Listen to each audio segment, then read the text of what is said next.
Um comentário final aqui para não tomar muito tempo.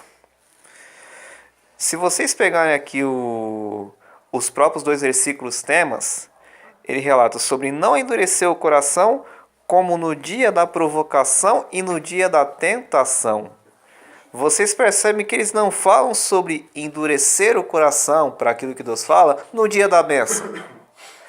Porque todos os dias Deus nos dá uma palavra nova, seja um devocional que você tem, seja através da célula, através dos cultos de domingo, através de um louvor. Você sempre tem uma palavra nova. Ou às vezes acontece, muito comigo isso acontece, de Deus falar com você de repente. Numa situação você escuta a voz de Cristo falando com você sobre algo. E Deus ele fala aqui sobre não endurecer o vosso coração no tempo difícil. Mas por que no tempo difícil e não no tempo bom? Porque no tempo bom é claro que a gente vai ouvir. Mas no tempo de deserto, no tempo de angústia, a gente não vai ouvir mais nem a pau. Nós colocamos aí os exemplos que o Henrique citou. Eu imagino a pressão psicológica que Moisés passou e Arão também passou nessa liderança que eles tiveram por 40 anos no deserto. E com um detalhe, não foi a mesma geração. Porque tem um determinado momento na Bíblia, eu não lembro a passagem, onde Deus matou todos aqueles que tinham ou era de 20 anos para cima ou era 20 anos para baixo, não vou me recordar. Deus, a paciência dele esgotou e ele matou. Então foi gerações diferentes. Eles devem ter passado uma pressão psicológica.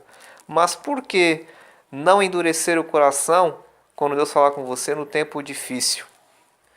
Porque aquilo que Deus falar com você nesse período vai ser o que vai te ajudar a não sair do deserto, mas passar por ele. Porque a gente não diz, eu moro no deserto. A gente fala, eu estou no deserto. Algo temporário. Foi feita uma pesquisa, acho que minha irmã que pesquisou sobre isso. Se não fosse a desobediência do povo de Israel, eles teriam saído do deserto, eu acho que era caminho de 3 dias, se não me engano. 3 ou 4 dias, e os abençoados ficaram 40 anos andando em círculos ainda.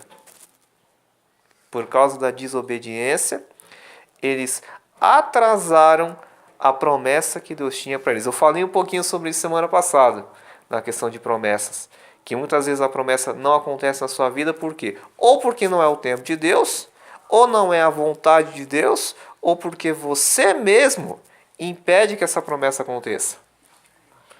Às vezes, vamos supor, eu comentei sobre isso quando eu compartilhei sobre tempo na célula. Deus ele não vai alterar o tempo para aquilo que ele tem para você. Suponhamos que para cada um de vocês aqui, colocando a bênção aí que vocês almejam, Deus vai dar para vocês daqui 6 meses.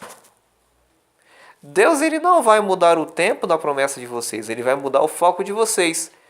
Que esses 6 meses vão passar, vocês vão receber a bênção na mão, vocês vão dizer, caraca, o tempo passou rápido. Deus mudou o tempo da promessa dele? Pelo contrário. Deus ele na verdade, ele mudou o seu foco. Para que você não se preocupasse com o tempo da promessa. Mas o que nós temos que ter aqui, como o Henrique compartilhou, é de nós darmos ouvidos à voz do Senhor Jesus. Principalmente nos tempos difíceis. Porque nos tempos difíceis a gente se faz de surdo. A gente não quer obedecer. Por quê? A gente acaba culpando Deus porque acha que aquilo que nós estamos passando é culpa dele. Culpa dele não. Ele permite você passar por desobediência. Então o que fica para nós, como já foi falado, é dê ouvidos à voz de Deus. Eu não sei se tem alguém aqui passando uma situação difícil, que nós vamos orar daqui a pouquinho, mas que você dê ouvidos a tudo que Deus falar. Mesmo que a pessoa que te fale, você não vá com a cara. Mesmo que essa pessoa seja, sei lá, o seu líder, seu irmão mais velho, seu pastor, seu pai ou sua mãe, seu professor, seu patrão. Dê ouvidos, porque Deus está usando ele ali para falar com você. Mesmo que essa pessoa possa ser uma pessoa que não tenha exemplo nenhum, não tenha assim moral nenhuma, mas Deus usa quem ele quer. Ele usou um jumento, se ele usou uma jumenta, por que ele não pode usar nós? Então, o jumento que não pode usar o burro. Eu sou jumento. Eu não quis ofender ninguém, tá? Eu não vou ser indelicado com as damas aqui. Os homens tudo bem, mas com as damas eu não vou ser indelicado. Mas que vocês possam dar ouvidos à voz de Deus. Que todas as provas que nós passamos, que enquanto Cristo não voltar, nós vamos ter provas, vocês possam dar ouvidos à voz de Cristo. Tem até um comentário que eu tenho que fazer. Foi falado sobre consequências por desobediência. Todos aqui conhecem a história do apóstolo Paulo, que para mim é uma referência depois de Cristo. Dizem que esse livro de Hebreus também foi ele que escreveu, mas não se sabe. Paulo, o famoso Saulo, perseguia cristãos. Ele testemunhou a morte de alguns, mandou prender alguns, mas um dia Deus teve um encontro com ele. Ele ficou cego por 3 dias, depois transformou ele num grande pregador. Mas vocês perceberam que no final da vida dele, tudo o que ele fez com os outros, ele recebeu? Ele se converteu a Jesus, ele experimentou o amor de Deus, mas ele não foi imputado daquilo que ele fez, ele sofreu as consequências. Ele foi perseguido, teve que se fingir de morto de pedradas que ele tomou, ele foi preso. Eu não sei como é que ele terminou, se mataram ele, não cheguei a pesquisar sobre isso, mas ou seja, Paulo terminou a carreira dele da maneira que ele estava quando era Saulo. Deus o perdoou. Deus fez dele um homem valoroso, que se estivesse aqui no nosso meio nos dias de hoje, eu me recusaria a ter feito as ministrações que eu fiz nesses 4 anos e meio.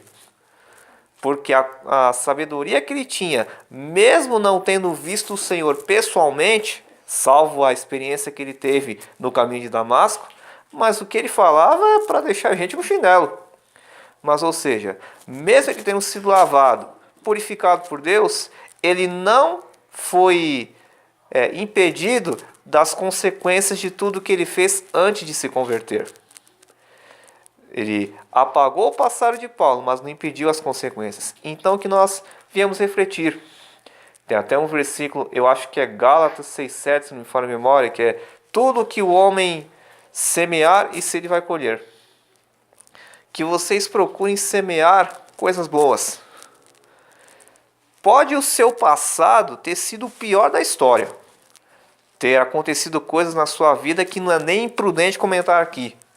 Mas que de agora em diante vocês possam semear coisas boas. Possam plantar coisas boas para que vocês possam ter um futuro brilhante. E deem ouvidos à voz do Senhor. Mesmo que aquela pessoa que está falando para você, você tenha vontade de matar ela. Mas ouça, que eu tenho certeza que Deus vai abençoar vocês. Que Deus fale mais no coração de vocês. Então vamos orar.